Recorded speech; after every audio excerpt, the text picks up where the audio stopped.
I'm not a mental health professional, and I always recommend if you need help, go seek help, go talk to a professional. You can even do it online now, and I don't mean like BetterHelp. I mean, there's tons of options. Also, due to Miss Rona, there are a lot of actual like therapists and psychiatrists who are doing online work now. So if you need help, seek them out because you should.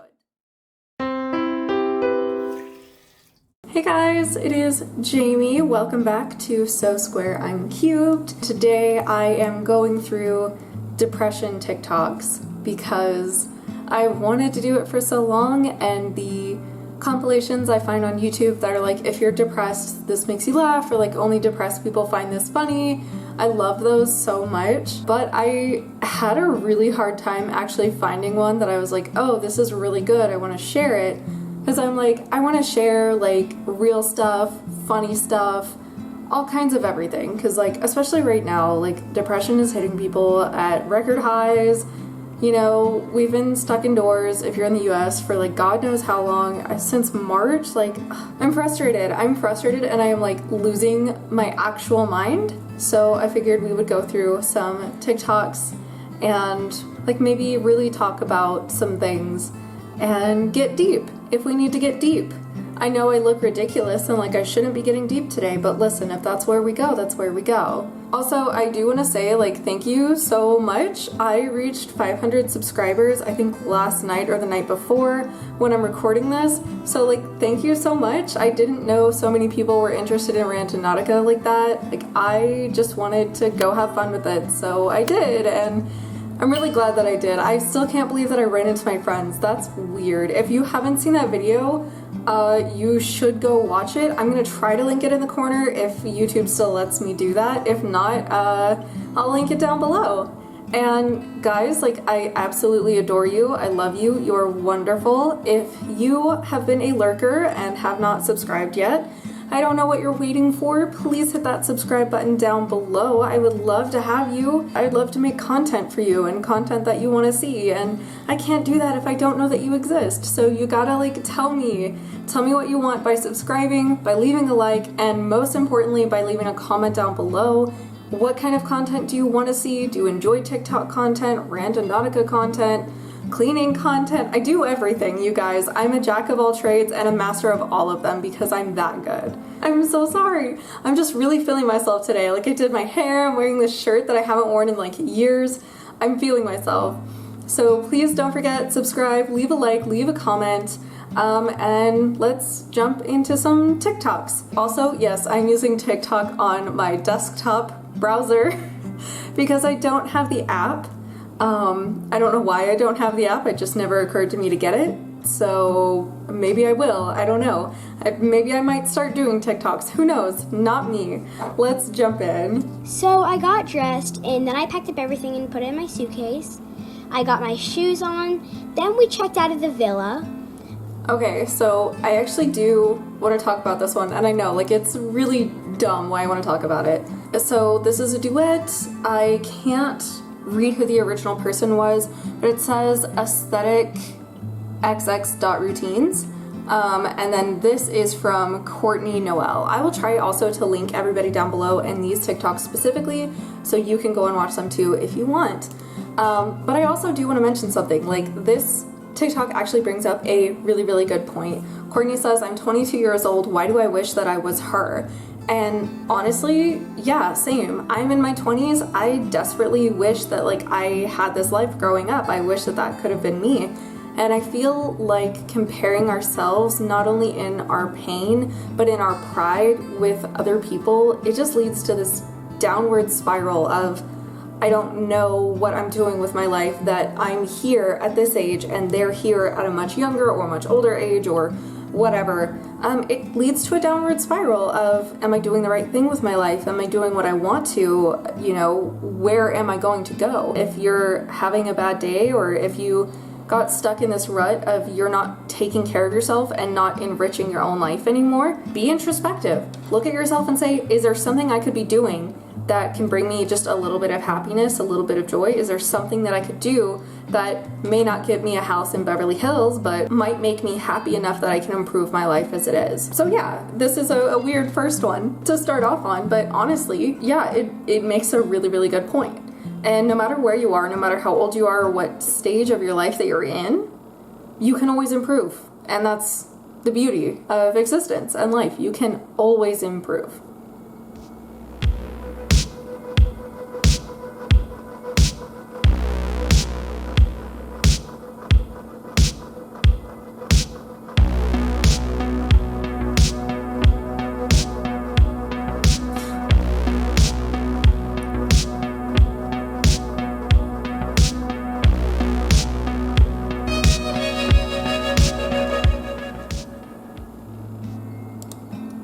Okay, so this has some copywritten music, so obviously I'm going to be covering it up, but I do want to comment on some things in this one too, and some stuff you guys have actually noticed that I do. With depression, there are a lot of different things that could be causing your depression, or you could have comorbidities like I have depression and PTSD. Some people have depression, PTSD, ADHD, and on top of so many things.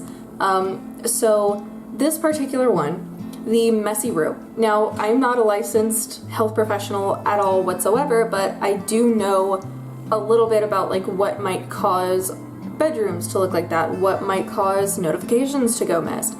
And it's the feeling of being overwhelmed. So executive dysfunction is like, imagine there are two people and one person tells you what you need to do and the other person tells you it's okay to start doing those things. With executive dysfunction, the person telling you what to do never stops telling you what you should be doing. They never stop, not even like to be quiet for a moment. Even when you're sleeping, sometimes they're still talking, right? The person who's telling you it's okay to start doing those things, who gives you the green light, they never say a word.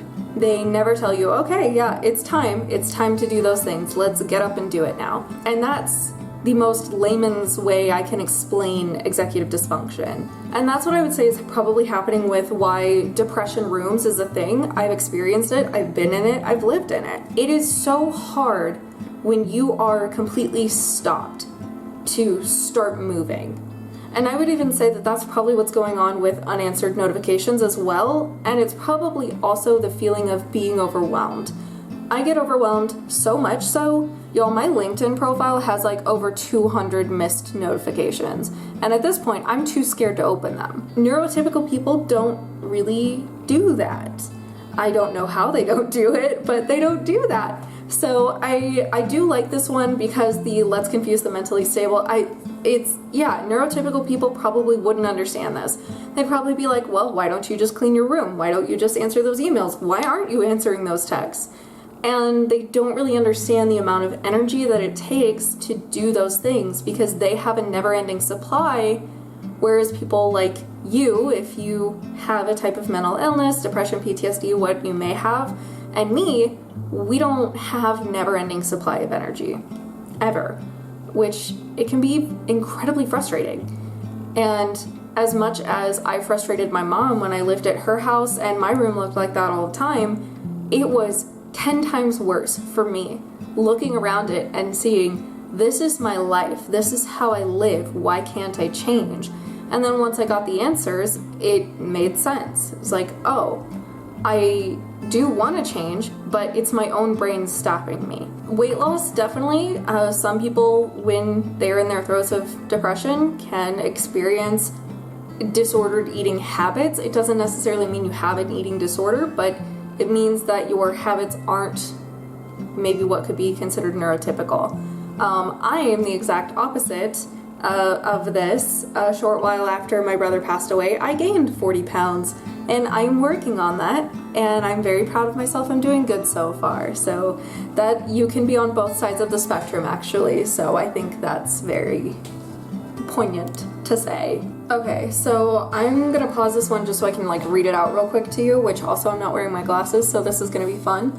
But it says social anxiety is being scared to make a call or an appointment, having difficulty when ordering at a restaurant, counting your money 10 times before paying, feeling uncomfortable in public, wanting to hide your face or body when walking in the hallway, having panic attacks when you're in a crowded place, always thinking that other people are making fun of you, wanting to stay in bed forever to avoid people, making up scenarios in your head where you get embarrassed, anxiety as hell. And this is from Hyperhouse Stories 432. I do want to say, again, not a mental health professional, a lot of this does sound like social anxiety. A lot of it also sounds like it could be a comorbidity. I feel like very rarely do you ever just have one mental illness. For me, I was first incorrectly diagnosed as borderline personality disorder, and then when I started seeing more and more professionals, I was diagnosed with bipolar depression, PTSD. Rarely ever does a person have just one thing, right? And it is the Occam's razor of, if you hear hoofbeats, you think horse, not zebra. That's Occam's razor. If you hear like, oh, I'm having panic attacks, you might automatically assume anxiety. It definitely, I do tick some of these boxes.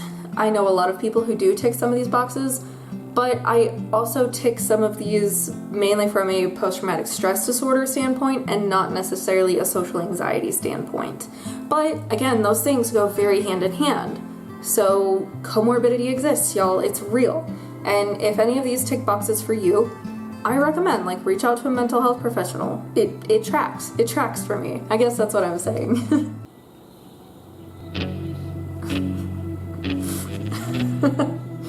Okay. Oh no. So this one's just kind of funny, and I do enjoy it. It just says RIP, and it's this poor guy who I can only assume is Logan Cooper, or Logan Coop 89. They're playing Say Something by A Great Big World, which that song makes me cry every time. But yeah, I've definitely been that person. Like, oh my god, I'm so excited for this thing, and then it just does not happen to you. 1,000,000%. And it always sucks. But I like this one. This one's pretty funny. I enjoy that. What is next?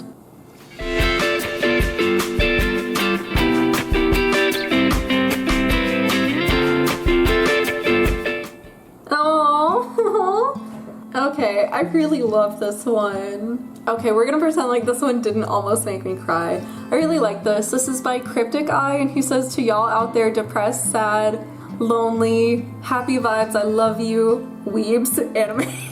I love this. I love this one a lot. That is one of the things that never really clicked for me until a while back, maybe a year, is that telling someone with anxiety to calm down, telling someone with PTSD that it's okay and they're safe, and telling someone with depression that they're loved when they feel like they're not, those are okay to do, but they don't always register. It is hard when you kind of feel like you're battling the world by yourself, and a loved one says hey, it's okay, I love you, I'm here for you, and you feel as if they maybe aren't being truthful. Okay, so this particular TikTok, he is speaking, it's not transcribed, and I can't play the audio because there is a, I guess, acoustic version of Wake Me Up When September Ends playing in the background. But y'all, okay, let me tell you what he's going through and why borderline, I'm literally almost crying. This gentleman, lad from Cincy, I guess lad from Cincinnati, it's his birthday, and he's upset because he's saying I pretty much expected to be spending this day alone, and he's hopeful that it gets better. I might be a little bitch and I might cry on camera.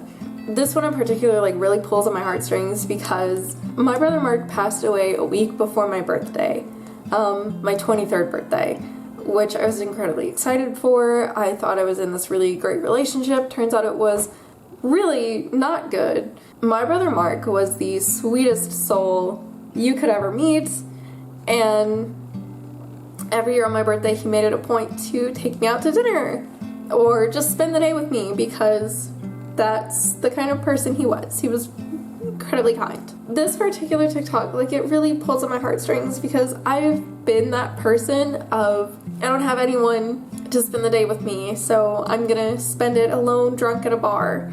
And I did that.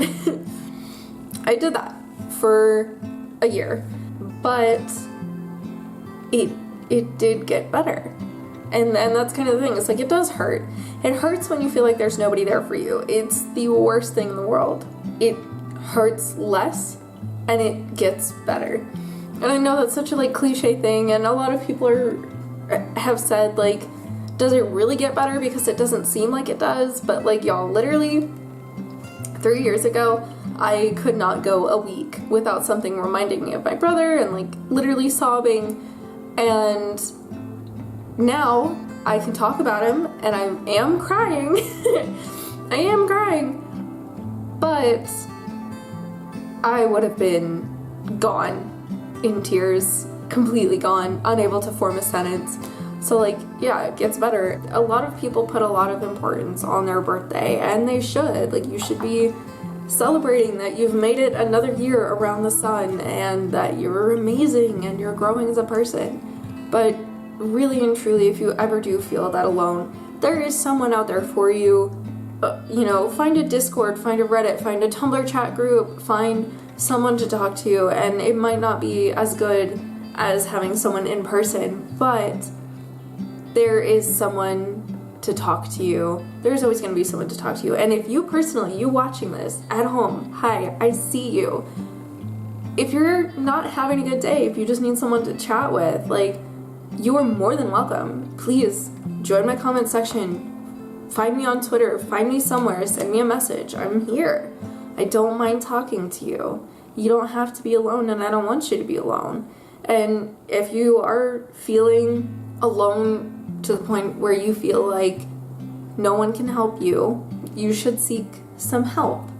And that is going to be through a mental health professional or the suicide prevention hotline. This one really hurts my heart. I hope he's doing okay. Chris lad, I hope you're doing okay. He cried. Oh my god. That is really... I've been there and it sucks so hard. It really does. I'm so sorry you're going through that. Happy birthday. I'm so sorry. Oh gosh. I knew this was gonna be sad. That's the things. I knew there were gonna be sad ones. Now I'm just upset with myself. I gotta go to the next one before I just cry.